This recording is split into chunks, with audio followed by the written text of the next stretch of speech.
Okay, meteorologist Jason Appy is back with his full forecast. Jason, you were right all week. Today, total washout, but I think a lot of people are already checking in for Father's Day plans tomorrow. Yeah, and the rain is going to stop. Hopefully, right? No, it is. 100% is. You can bet your bottom dollar on it. It will stop tomorrow. So there's big improvement coming. Now, we're not going to see a lot of sun, if any, but after today, that's all that matters. In Portland right now, it's still pouring. It's pouring for a good chunk of the state. Heaviest rain tonight with embedded thunder. We're giving new meaning to rain or shine. Everyone that went out today in the parade, for example, drying out for Father's Day and Juneteenth on Monday for the federal holiday, and a summer sizzle next week. We are going to flip the script next week for a few days. It's going to get quite hot. Satellite and radar, here's the rain coming in. Now there's a little bit of hole here, but it's filling in just a bit down east. You see that low pressure system spinning, lightning off the coast, getting very close to the islands and back towards Nova Scotia. Our friends over there, they're getting really heavy rain, thunderstorms with all the oranges popping up on the screen. Live radar, you can really see where the hole is popping up from that low that's basically just spinning in the Gulf of Maine, throwing all of that moisture. The faucet is turned on, and there's the spin. Temperatures in the 50s. That's where we've been, in 40s up in the county here in mid-June.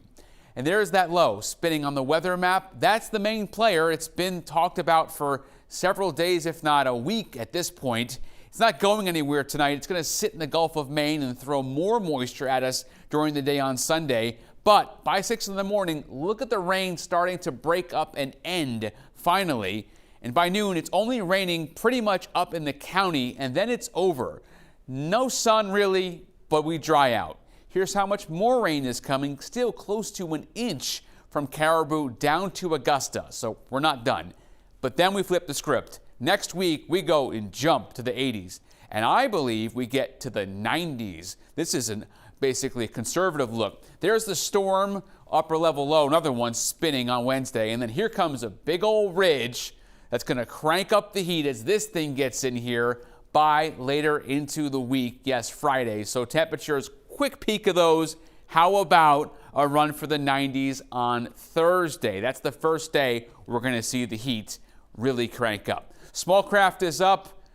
Wind northwest tomorrow, gusting to 30 knots. The next 3 days, more clouds than sun, if any sun at all on Sunday. Monday, a few peaks of sun.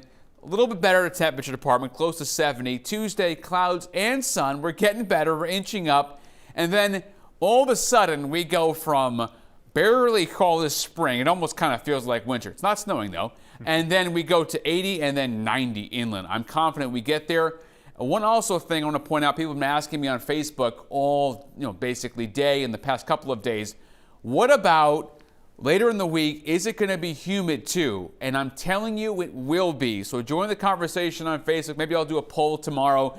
A lot of people after this, even people that don't like the heat are like, please, enough is enough. Mm-hmm. But do you like hot and humid? Because that's another whole dimension of heat that's coming at the end of the week. That's the dangerous combination. Plus, you factor in the threat of severe thunderstorms. Yep, so had that yesterday with flash flooding. It's never a good combo, but to your point, Jason, we're ready for the sunshine. Yeah, I think at this point, even the strawberries especially could take a little bit of sun. Just for a few days. Yeah. All right, Jason, thank you.